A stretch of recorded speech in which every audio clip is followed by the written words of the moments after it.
Hello and welcome to Unfrazzle with me, Louise Miller.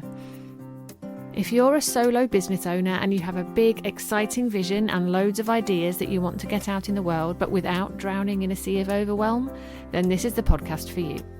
Each week I'll be sharing bite-sized insights to help you stop faffing and stay focused so you can make your brilliant ideas happen and make a bigger impact in the world. It's time to step away from the hustle and find a kinder, more sustainable approach to productivity. So grab yourself a cuppa and let's get started.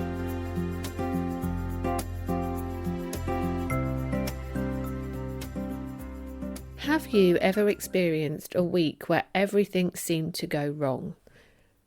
If you're human, I'm guessing the answer is a resounding yes, because life has this terrible habit of conspiring against even the best laid plans. So I'm pretty sure we've all been there, and I thought it might be useful to share what went on during one of my own weeks that went wrong, how my productivity was impacted and what I did about it.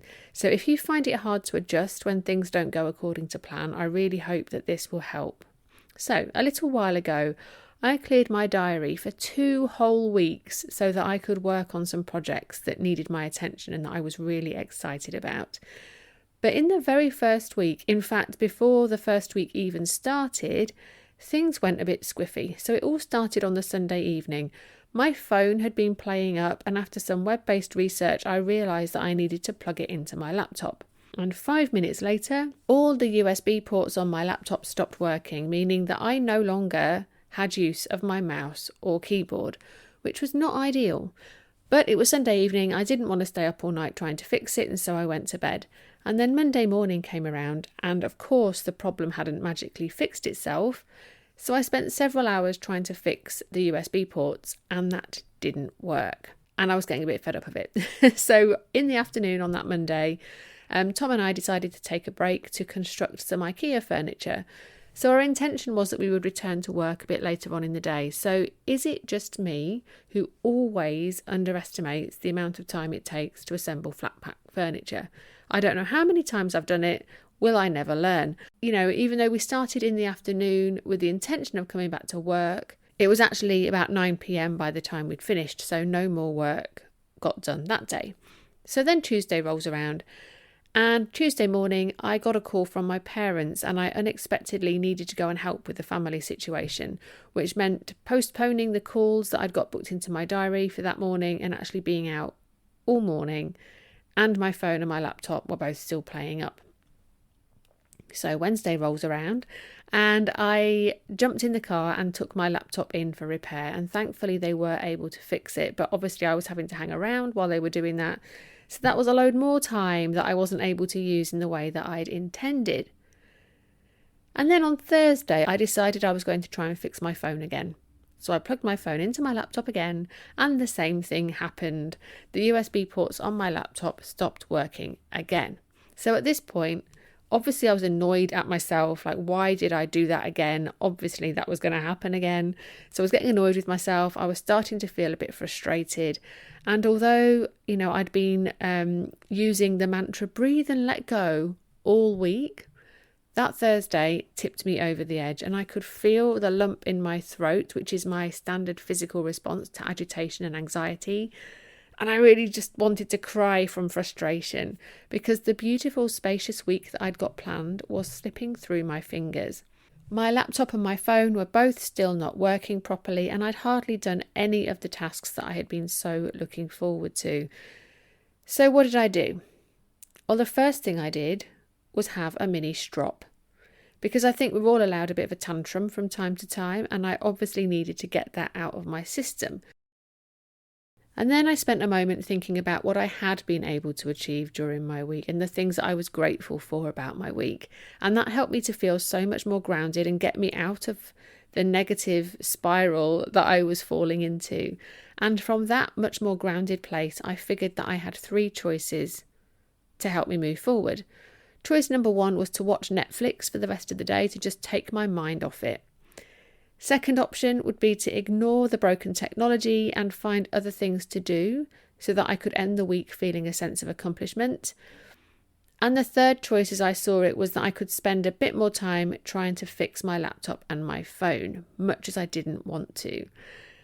And that was the moment that made all the difference, realizing that I had those 3 options, right? Because it helped me to see that I got to choose. And actually, which option I chose didn't really matter.